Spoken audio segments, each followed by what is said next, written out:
o nosso Deus. Irmãos, vamos ao estudo, e muitos dos textos que eu estarei lendo se encontram lá no livro de Provérbios.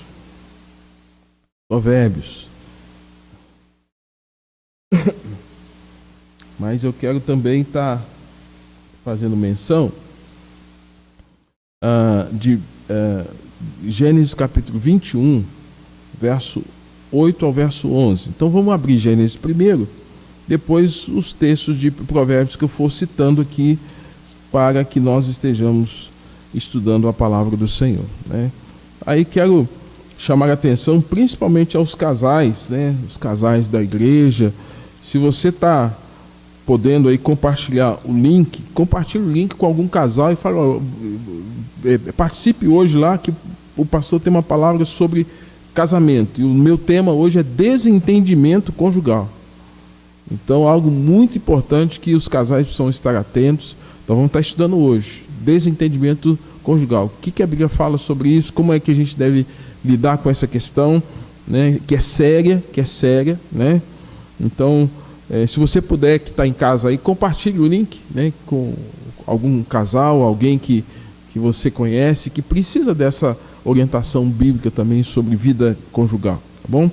Eu vou ler então Gênesis capítulo 21, do verso 8 ao verso de número 11, que diz assim: Isaque cresceu e foi desmamado. Nesse dia em que o menino foi desmamado, deu Abraão um grande banquete. Vendo Sara que o filho de Agar, a egípcia, a qual ela dera à luz a Abraão, caçoava de Isaque, disse a Abraão: rejeita essa escrava e seu filho, porque o filho dessa escrava não será herdeiro com Isaque, meu filho. Pareceu isso muito penoso aos olhos de Abraão por causa de seu filho. Vamos orar. Bendito eterno Pai, te louvamos, ó Deus, por esta noite. Pedimos a direção do Senhor sobre o estudo da Tua Palavra. Pedimos que o Senhor esteja iluminando as nossas mentes, trazendo entendimento dessas verdades. Oramos também pela vida do Senhor Benedito, que carece, ó Deus, de cura, de livramento, ó Deus, e não somente ele, mas tantas outras pessoas acometidas por essa pandemia e outras enfermidades que têm assolado e têm destruído a vida de muitas pessoas. Consola os que estão enlutados e cura os que estão enfermos, ó Deus, e renova as forças daqueles que estão enfraquecidos diante dessa crise, dessa dificuldade. Oramos, ó Deus, assim, em nome de Jesus. Amém. Irmãos, casa de crente tem problema também, viu? Às vezes a gente acha que casa de crente não tem problema, mas casa de crente também tem problema.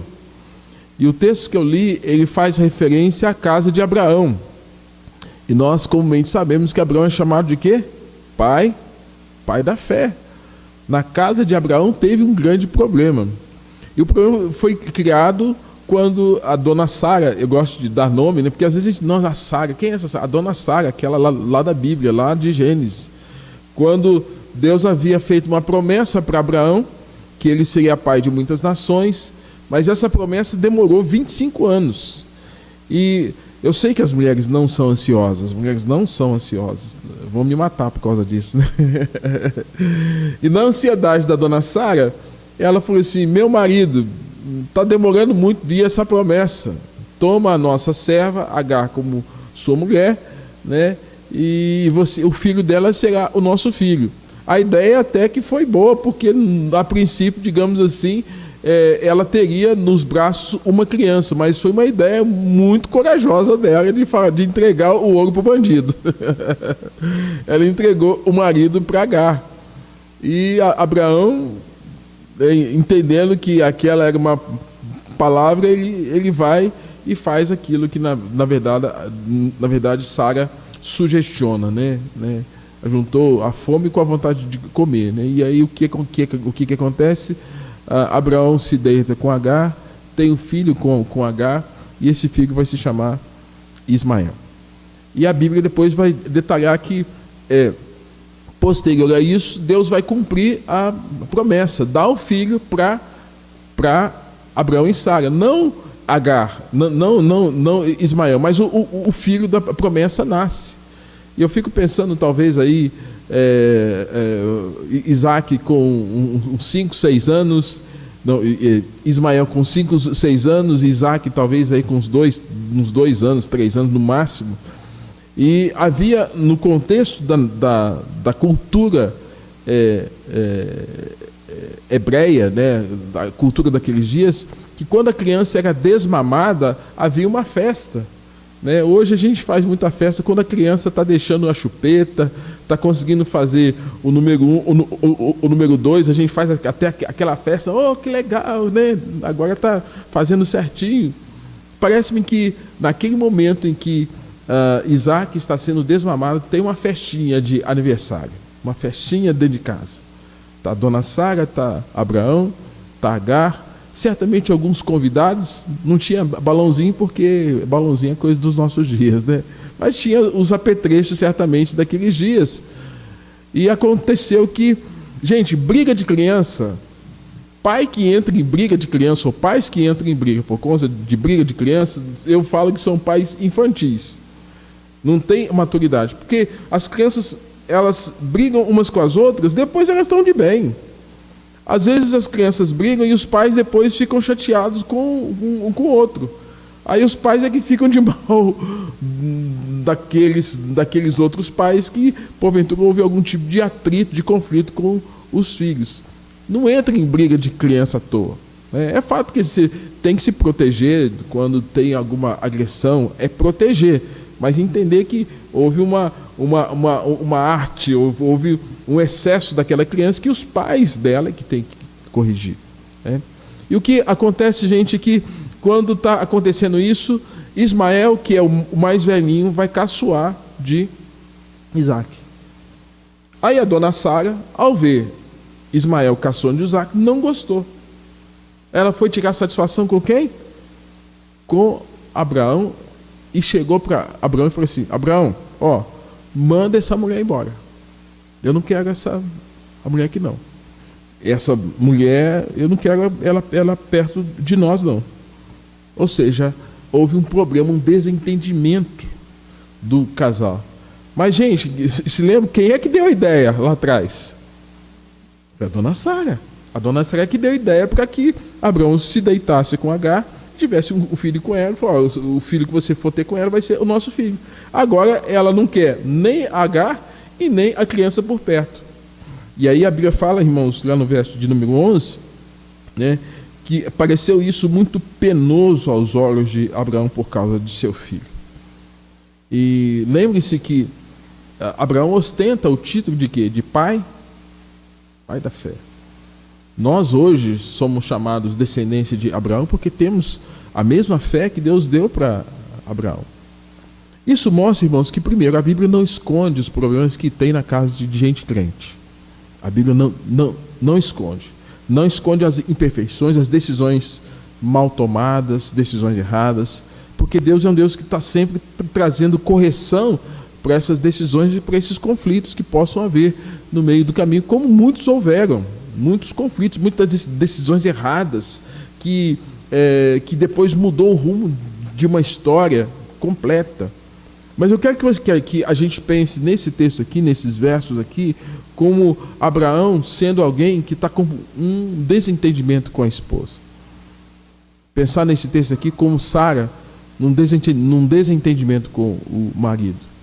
Pensar não em Agar nem Ismael, mas um casal em atrito, um casal em conflito.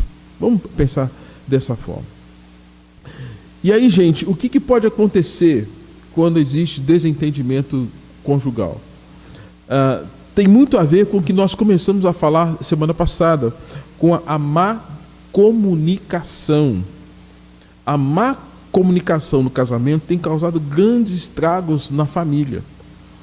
E aí eu vou citar uma série de textos bíblicos aqui que vão nos remeter à ideia de advertências, de orientações que a Bíblia traz para nós sobre como nós devemos usar esse órgão tão pequeno, mas tão danoso, que é a nossa língua. A nossa língua ela é terrível, tá?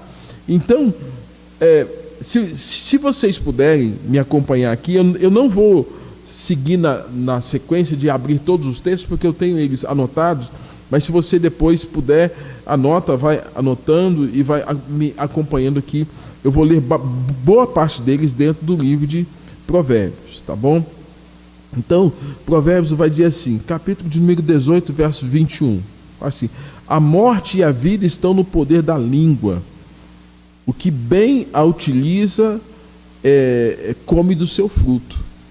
A morte e a vida estão no poder da língua. Olha só o que Salomão está dizendo. A gente pode trazer vida, pode trazer morte, dependendo daquilo que a gente fala, do que alguém vai falar. Tá?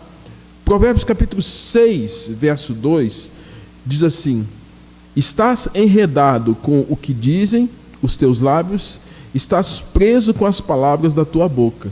As palavras da nossa boca podem nos deixar aprisionados. Existe um outro momento que Salomão fala assim, que há 3 coisas que não voltam: a pedra atirada, a flecha lançada e a palavra falada.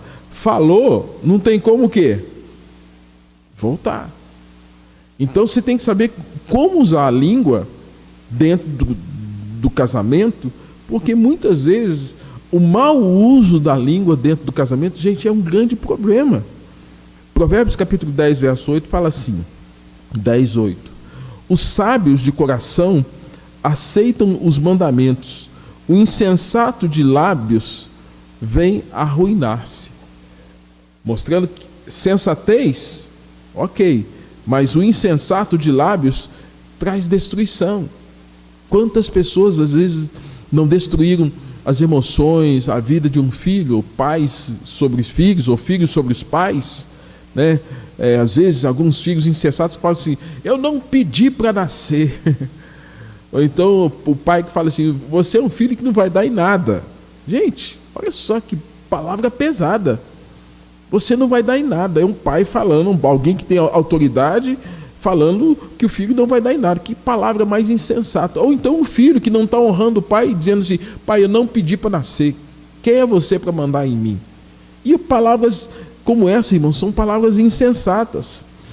E às vezes essas palavras insensatas são dirigidas pelo marido em relação à esposa, da esposa em relação ao marido. E isso é resultado de desentendimento, do mau uso da palavra. Provérbios capítulo 10, verso 12 fala assim: o ódio excita a contenda, mas o amor cobre todas as transgressões. Então, quando tem ódio, amargura, né? Provérbios capítulo 10, verso 19 fala assim: muito falar não falta transgressão, mas o que modera os lábios é prudente. O muito falar não falta transgressão, mas o que modera os lábios é prudente. É fato que na composição psíquica do homem e da mulher existe uma diferença até de vivência. A mulher, ela precisa falar mais. Parece que enquanto ela não fala, ela não descarrega aquilo que está dentro dela, ela não fica bem. E o homem muitas vezes ou é lacônico. O que é um homem lacônico? Que fala pouco, ou então não fala adequadamente. Então às vezes a gente tem problemas. Um dos pastores que participei de um grupo de estudos, ele diz assim que ele acha que na questão da queda, ou seja, daquilo que o pecado afetou na composição do homem e da mulher, que a queda afetou veementemente a questão da língua da mulher, e que a queda afetou veementemente os olhos dos homens, e a língua. De qualquer forma, irmãos, é uma tese dele, né? Uma linha de pensamento dele, mas o fato é que nós sabemos que a queda afetou todos nós.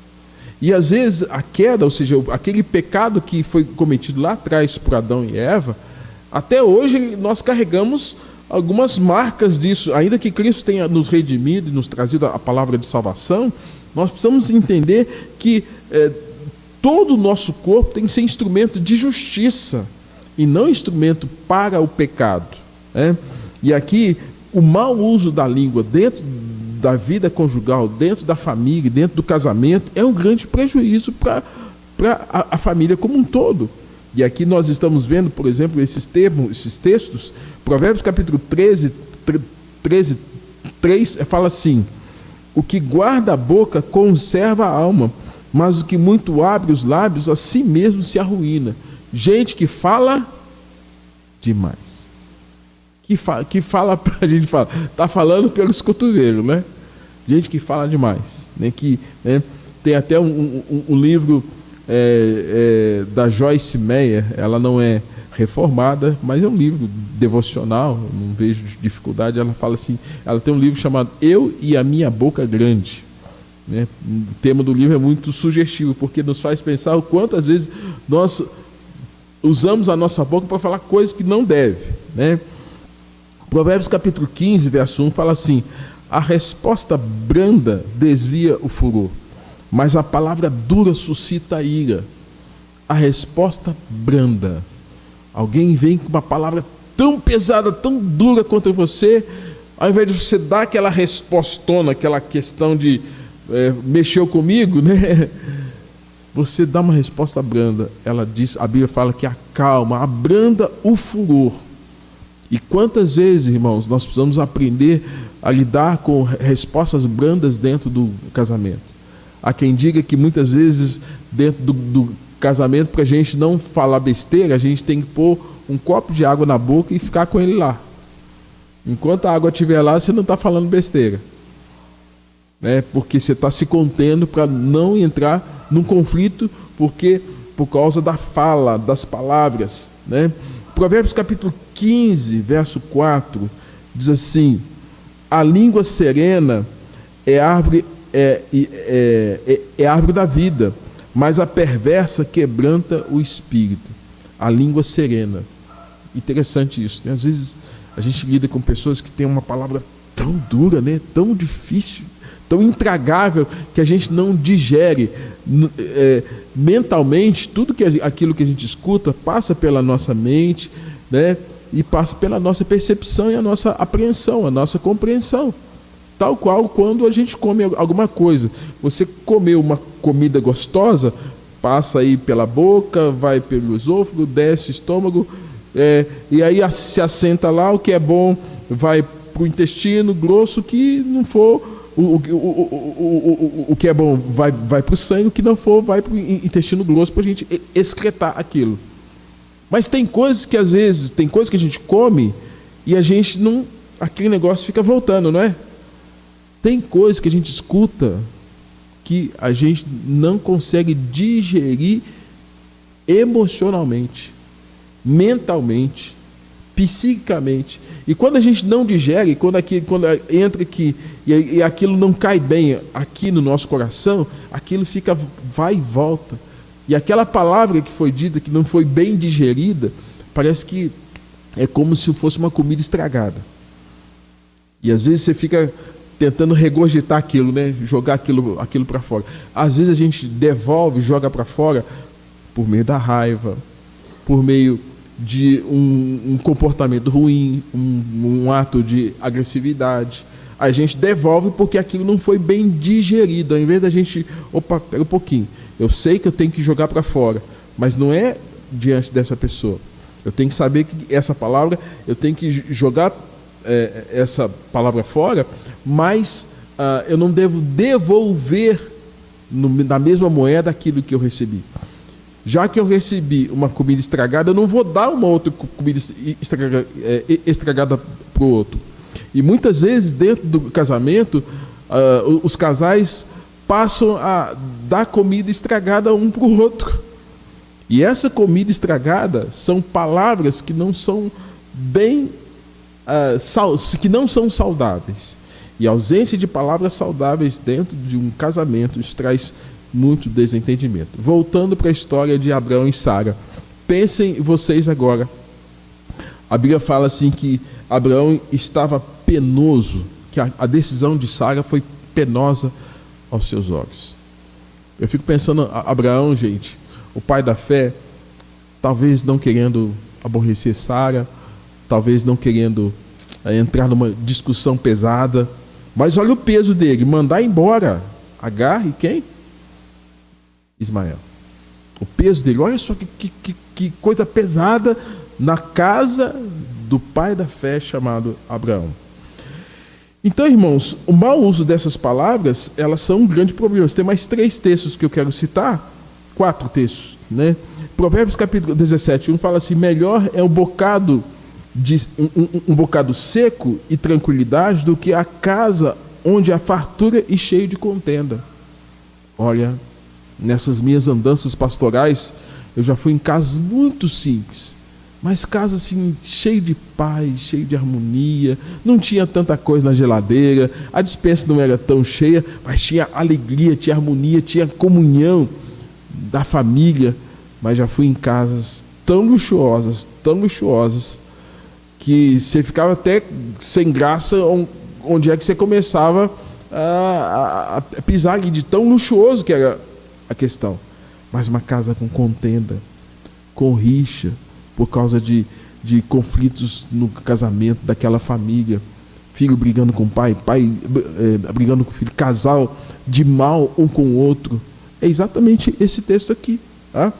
E aí nós temos o Provérbios capítulo 21, 23, que fala assim: o que guarda a boca e a língua, guarda a sua alma das angústias.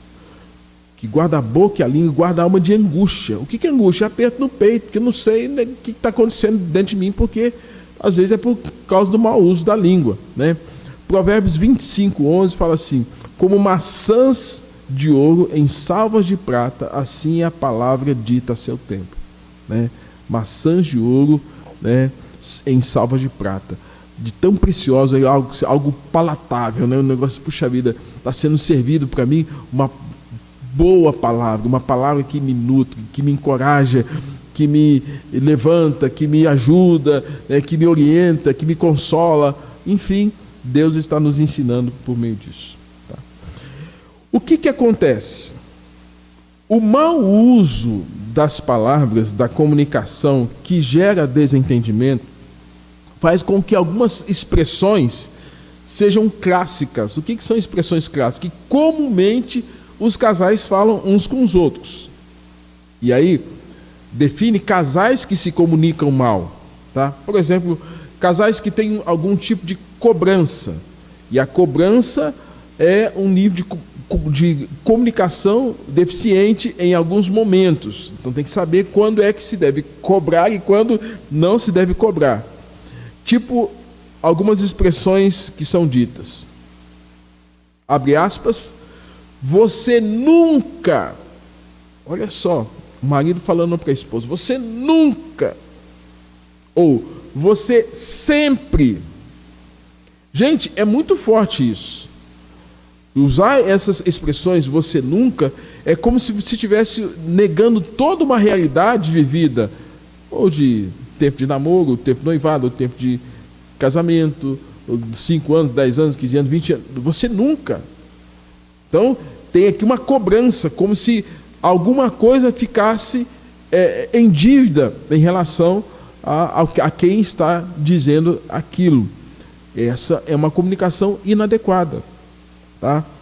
Ou comparações tipo, você é igual a, ou você é igual a sua mãe, você é igual o seu pai, você é igual a fulana, você é igual ao Beltrano.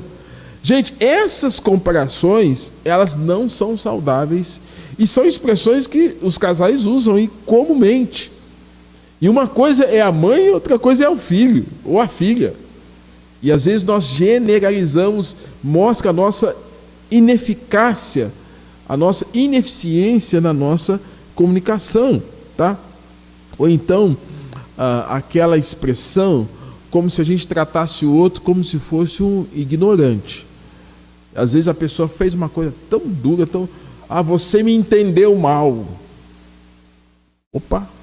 Então está chamando o outro de ignorante em relação àquilo que está sendo dito. Então, se ele entendeu mal, é obrigação sua tornar-se mais o quê? Mais claro. Não é quem está ouvindo, é quem está falando, precisa se tornar mais claro. Mais claro na palavra, mais claro no comportamento, mais claro em ações, porque nós nos comunicamos não é só por palavra, é também todo um histórico de comportamento que nós temos, as nossas ações. Porque às vezes a gente fala uma coisa e faz outra. Estou dando exemplos de expressões que nós usamos que às vezes causam desentendimento. Usei aqui, você nunca ou você sempre, mostrando nível de cobrança. Ou você é igual sua mãe, seu pai, seu tio, sua tia, igual fulana lá, né? Lembra daquela sua tia, seu elemento comparativo que não é saudável. Ou você está me entendendo mal. Então, se ele não está te entendendo, torne-se claro, né? Aí tem também a questão do isentão ou da isentona. O que é o isentão? Hoje é uma expressão muito usada, né? O isentão é aquela pessoa que está em cima do muro, que fala assim, ó, a culpa é minha. A culpa é de quem? A culpa é sua. Aí ela joga a culpa nele e ele joga a culpa nela. O isentão ou a isentona, tá? E tem aquelas expressões também do fujão, né? Que às vezes precisa tocar no assunto, aí alguém assim dá por encerrado o assunto. Mas, gente, comunicação, emissor, mensagem, receptor, é um caminho de duas vias, né? E algumas questões da vida, principalmente na vida conjugal, na vida de um casal, um ponto final só é dado quando um deles morre. Enquanto isso, tudo é possível para ser conversado, até coisas do passado, da história, da vivência. E às vezes fica aquela situação de eu não quero falar mais do assunto. Opa, então você está o quê? Fugindo do assunto. Ao invés de você tratar o assunto e conversar, talvez aquele assunto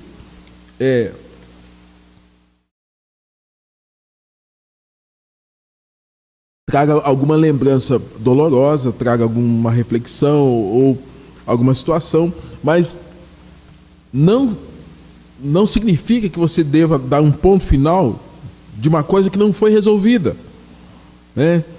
E aí vem a questão um outro aspecto também que acontece, algumas falas que são ditas no casamento. Eu brinco que tem uma música do cantor já falecido Tim Maia. Eu brinco que tem casal que fica cantando a música do Tim Maia. A música dele diz assim: me dê motivo para ir embora. Então é aquele casal que fica ameaçando: eu vou embora, eu vou embora, eu vou embora.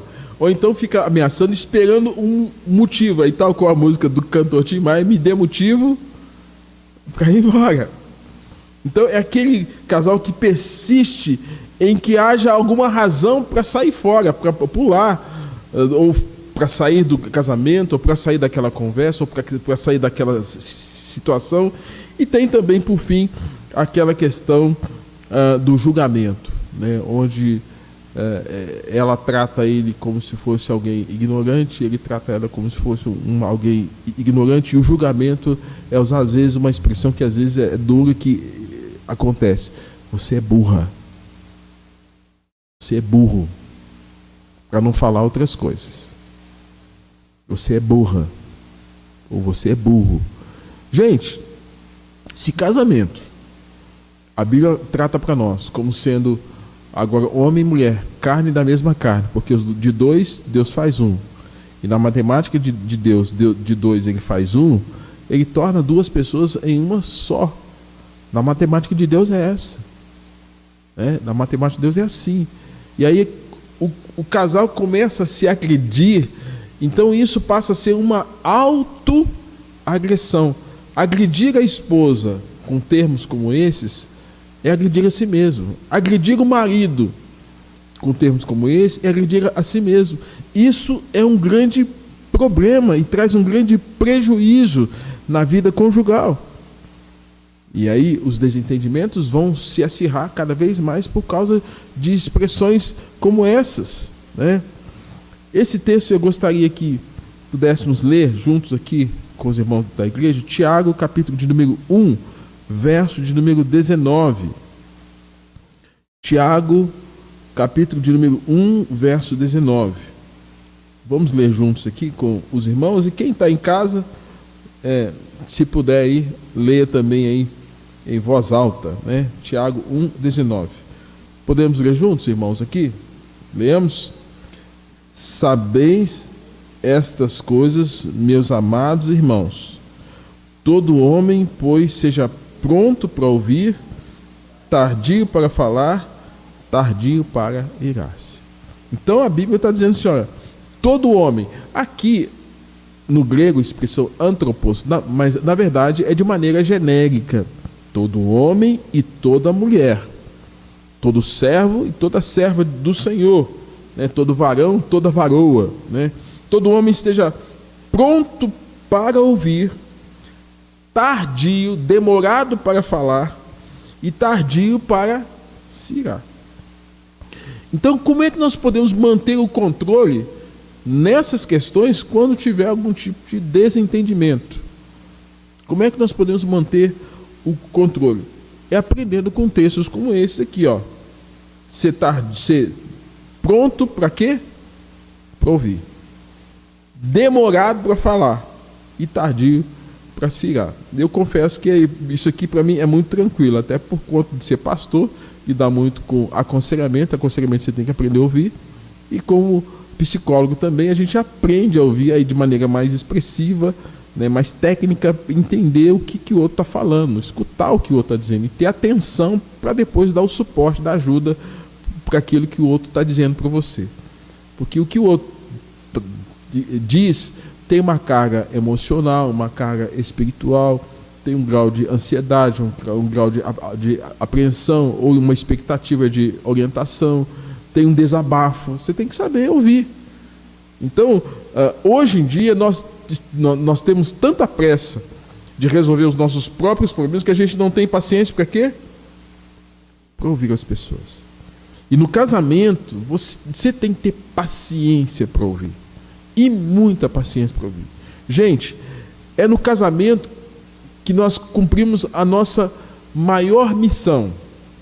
Se nós temos o princípio de Deus estabelecido no resumo da lei dito por Jesus, e o resumo da lei é amar a Deus sobre todas as coisas e o próximo como a si mesmo.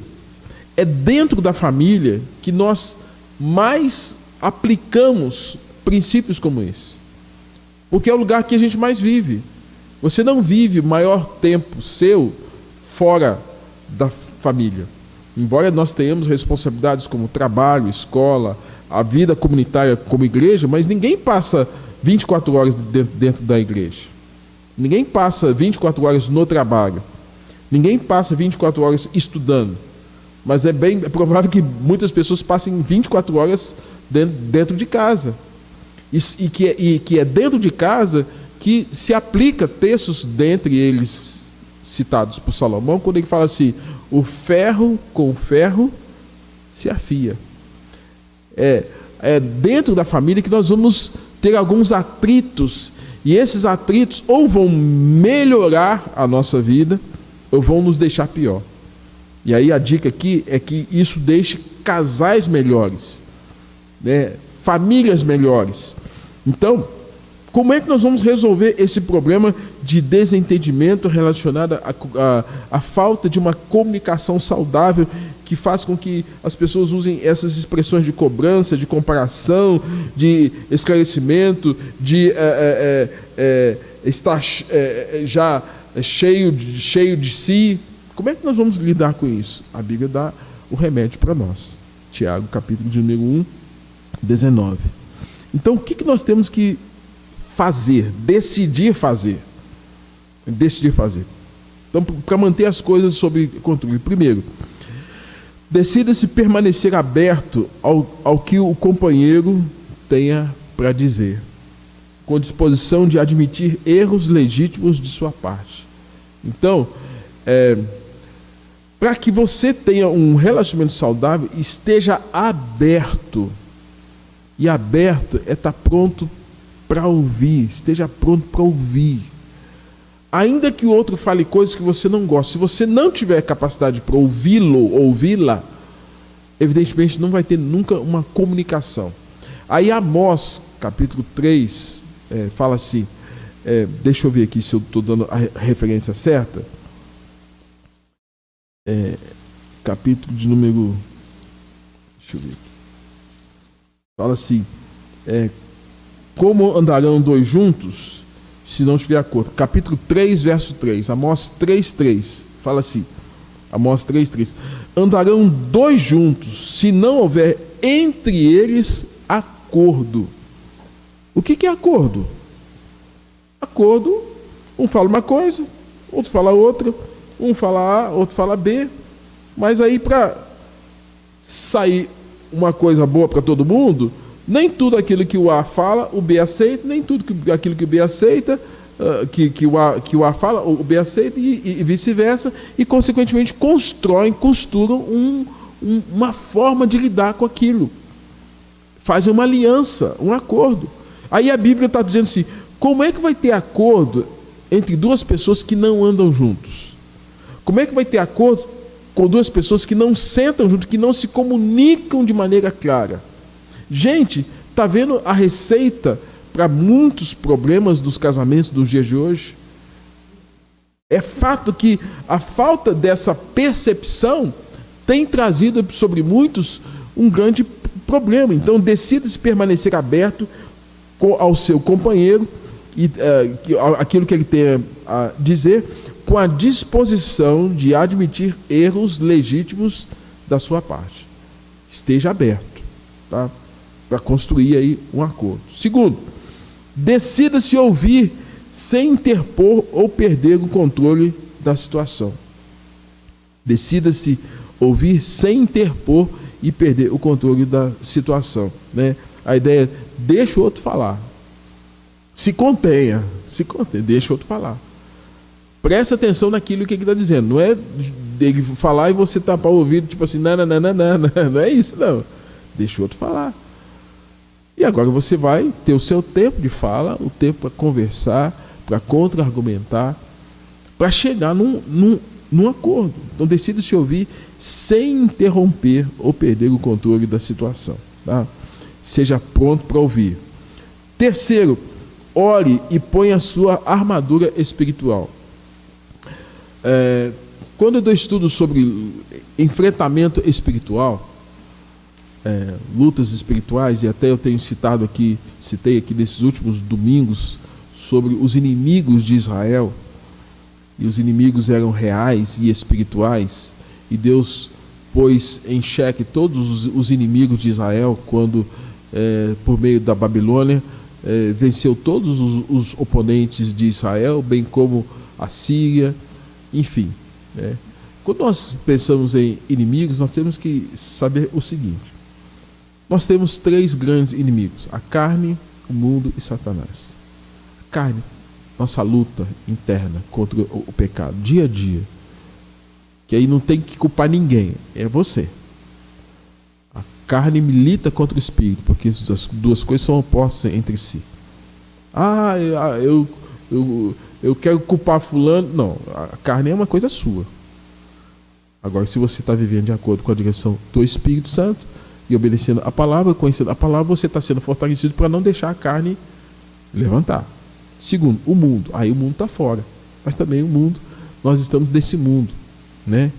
Esse mundo, esse sistema pecaminoso caído. E nós temos Satanás, que é o nosso maior inimigo. Três inimigos. Parece que quando a gente está diante de alguma situação mais crítica, a gente pega a nossa armadura, lá de Efésios capítulo 6, capacete da salvação, espada do Espírito, preparação com o Evangelho da Paz, o cinto da verdade, a gente se arma todo para um trabalho de evangelização, um trabalho de enfrentamento espiritual, quando você sabe que o inimigo é real, está ali na frente. Aí você pega aquela arma e aí você toma a sua força e vai lutar com o escudo da fé contra os dardos inflamados do maligno. Mas parece que tem dois lugares, eu faço sempre essa comparação, que às vezes a gente tira a arma, ou tira a armadura. A gente geralmente tira a armadura na igreja, dentro de casa. Parece então que essa armadura que implica a verdade, a couraça da justiça, o evangelho, a preparação do evangelho da paz, a espada do Espírito, a oração. Parece que a gente pega essa armadura que a gente sabe que precisa usar contra Satanás, contra o mundo, contra as trevas. Enquanto a gente está lá, tudo bem, mas quando a gente chega dentro de casa, parece que a gente vai tirando essa armadura. E ao tirar a armadura, parece que a gente fica mais soldado, agora está mais sossegado, não está usando armadura. Mas dentro de casa são os lugares que nós temos os nossos maiores embates. É dentro de casa. É pai com filho, é filho com pai, é esposo com esposa, esposa com esposo. É ali que nós mais vivemos. E o segundo lugar que nós, às vezes, tiramos a nossa armadura e deixamos do lado de fora é na igreja. Por que às vezes tem tantos conflitos, tantos problemas? Às vezes porque os crentes não usaram a armadura da paz, da fé, a couraça da justiça, o capacete da salvação, a espada do Espírito. E às vezes a gente relaxou dentro do quartel, igreja, dentro do quartel, casa. E aí complica. E muitos casais, eles relaxam. E quando relaxam, irmãos, não usando essa armadura, aí qualquer sinalzinho de ameaça, ao invés de eu estar usando a armadura, se a esposa fala uma coisa, eu rebato. Se o esposo fala uma coisa, a esposa... Aí cadê os dois servos do Senhor? Esqueceram de usar a armadura, tiraram. Então, esteja disposto a pôr a sua armadura espiritual. Decida-se não ferir seu cônjuge, ser tardio para irar e não para ferir. Porque se eu não cumpro esse texto aqui, olha, todo homem pois esteja pronto para ouvir, tardio para irar, tardio para se irar. É sinal que eu vou estar pronto para qualquer embate, mas o embate na carne. Embaixo da carne, é carne com carne, vai virar conflito, vai virar tensão, vai virar desentendimento conjugal. Dê prioridade aos assuntos mais importantes e trate de um de cada vez. Casais que precisam resolver questões, enumere, nós temos 10 problemas. Qual que é o mais importante e o menos importante? Qual que é o mais urgente e o menos urgente? Porque muitos casais, às vezes, brigam por 10 problemas juntos. Acaba não resolvendo nenhum, porque não teve prioridade. E às vezes o problema é a comida do cachorrinho. Às vezes o problema lá é por conta de um canal de TV, é por conta da assinatura da Netflix. Gente, o que isso vai interferir no seu casamento? Se isso for o mais importante, é sinal que você não aprendeu nada do que é prioridade na vida conjugal. E hoje, infelizmente, tem muitos casais que estão brigando por coisas que não são essenciais. Porque... E aí, priorize, liste, como é que está o nosso tempo um com o outro, nosso tempo como casal, nossa comunicação, nosso casamento, como é que estão aí nosso relacionamento com os filhos, nosso relacionamento com a nossa família, como é que estão as prioridades financeiras, a gente está gastando mais do que a gente ganha, como é que está isso? Isso tem que ser conversado e priorizado, né? E aí vem também, evite brincadeiras até que o problema seja resolvido. Tem muito casal que às vezes faz piadinha sem graça na hora que não tem que fazer piada. A hora de coisa séria é coisa séria. Então, tem a hora de fazer gracejo, porque o gracejo, ele pode dar um ar de deboche, um ar de arrogância. aí o outro interpretar esse gracejo de maneira ruim, aí ao invés de resolver o problema, você cria outro. E aí também peça ajuda pastoral, ou peça ajuda de outros irmãos mais maduros na fé, se em algum momento tiver dificuldade, né? E até mesmo alguns profissionais, alguns casais precisam de profissional sério, alguém que tenha ajuda clínica, né, para poder dar suporte para eles também. Concluindo aqui, irmãos, alguns fundamentos para boa comunicação no casamento. É preciso ter confiança, e a Bíblia fala tanto para o homem quanto para a mulher, confiança. Provérbios 31:11 fala assim: quanto a mulher virtuosa, o coração do seu marido confia nela. E ao mesmo tempo, Efésios capítulo 5, 25, na comparação dos maridos como Jesus, maridos, amai a vossa mulher como Cristo amou e se entregou pela igreja. Uma vez que Cristo se entregou pela igreja, a igreja confia em Cristo. Nós não confiamos nele, a mulher deve confiar no seu marido. Segundo, respeito e aprovação. Efésios 5:33 fala assim que o marido deve amar a esposa como a esposa deve honrar e respeitar o seu marido. Gente, esse texto aqui é muito interessante. O homem acha que respeito a mulher tem que ser um capacho nas mãos dele. Não, não é isso. Deus pede para o homem aquilo que é importante para ele. Deus pede para a mulher aquilo que é importante para ela. E aí Paulo fala assim: maridos, amem a vossa mulher. A mulher, ela precisa perceber que ela é amada, que ela é desejada, que ela é querida. Essa mulher, ela precisa desse amor sacrificial do homem. Se o homem diz que ama e não mostra nada disso, ela não vai ter tranquilidade em relação a esse homem. Ao mesmo tempo, Deus pede para ela uma coisa que é importante para ele: mulher, respeite o seu marido. Deus já sabe que a mulher ama. Deus já sabe. Deus já dispôs ela para o afeto. Então ela já tem amor. Agora ele está falando: honre. Esse respeito é a honra. Então, Deus pede para a mulher aquilo que é importante para ela ao homem. E Deus pede para o homem, Deus pede para o homem aquilo que é importante para a mulher, como se Deus estivesse cruzando. Mulher, ame. Marido, respeito. Mas os dois têm que ter o quê? Amor. Isso é importantíssimo. Quarto, é preciso ter esse amor sacrificial, que a Bíblia fala que Jesus teve a ponto de se entregar pela igreja.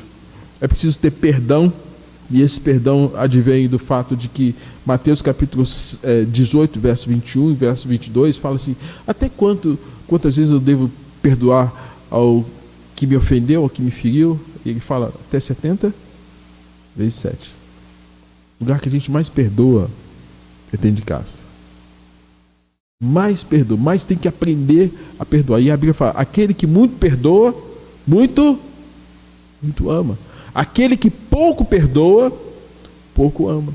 Então, já que nós trilhamos por esse caminho excelente do amor, é esse amor que tem que estar presente na nossa vida. E aí, um sexto aspecto, é preciso que nós tenhamos sinceridade. Sinceridade, sincera. Dizem que essa expressão sincera ou sincera, ela advém daquele tempo em que as casas elas tinham seus assoalhos e tinha às vezes algumas fendas. E aí, para cobrir aquelas fissurazinhas, se passava uma cera. E aí, quando estava sem a cera, as fissuras estavam ali, podia entrar bicho, podia entrar poeira e trazer contaminação para casa. Quando você punha a cera, vedava tudo aquilo ali, né? Então, mostrando o quanto é importante nós termos uma vida sincera, sem máscara, né? Hoje a gente está usando máscara, né? Mas nessa máscara que nos protege do vírus, mas sem a máscara que nos impede de ser a gente mesmo diante do outro. E por fim, irmãos, temos um pacto. Pacto tem a ver com aliança. Provérbios capítulo de número 4, verso 8 a 12, fala assim: melhor serem dois do que um. Porque se um cair, o outro levanta. Se um cair, o outro levanta. Melhor cair. Melhor serem dois do que um, porque se um cair, o outro levanta, porque o outro vai segurar pela mão. E Hebreus vai dizer assim que o leito imaculado, né, esse lar abençoado é o matrimônio, é a vida conjugal.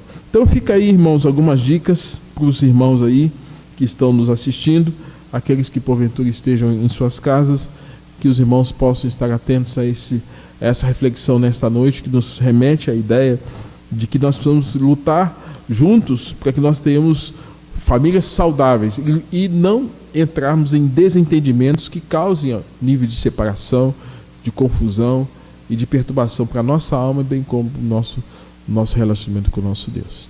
Amém?